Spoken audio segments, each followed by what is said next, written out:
right? So Tony funny. Pollard fucking killed it, man. He was obviously the player of the game. Tony Pollard also, 3 receptions, 31 yards receiving as well. But this is going to bring up the Tony Pollard should start. You still don't know until you look at the coverages that the defense were playing. Tony Pollard, when he's in, I'm not saying they're not I mean, maybe now they will start respecting him a little bit more. But he does. Crack him if you got him. He does face lesser men, like guys in the box, than Zeke does. Like they can show this. There's tape of it when Tony Pollard in the last year and the year before, when he's in the backfield, there's less 8-man fronts compared to when Zeke's in the backfield. I think Zeke faces like 63% of the time he's against like an 8-man box. So it's tough to say, but I mean, Pollard did look fast and he had a really good game, but I thought Zeke had a really good game too. Yeah, if you take away what Tony Pollard did, 16 for 71 and 1 touchdown for Zeke, averaging 4.4 yards. That's not a bad stat line. And 2 catches, 26 yards. Like, yeah, it's not a bad stat line. He almost had 100 all-purpose, and then to Pollard, like I said, Pollard was probably he was the offensive player of the game.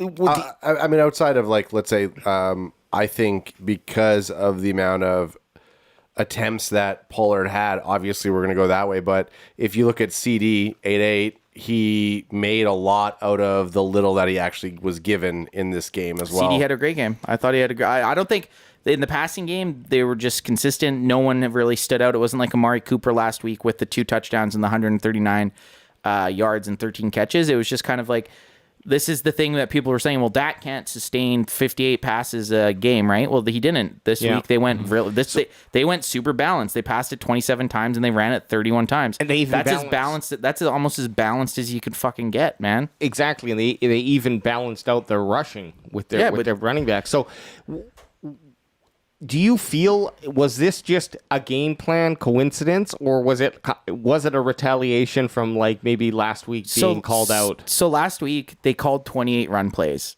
Out of those 28 run plays, Dak checked out of 12 of them. Right. So maybe this week he wasn't seeing what he was seeing. Like, they had the run, right? Like he got on the line, he made his read. So I don't think there's this, the coaches don't give a fuck what people in the outside world. Oh, the Cowboys ran 50 or threw it 58 times last week. Now we got to run it. The coaches don't give a fuck about that. They go through a bunch of checks when they're on the line, and if they check off these certain boxes, they're either going to run it or audible it. Any team's going to go into it wanting to be balanced, but the game gets away from you, and this game obviously played into their run, right?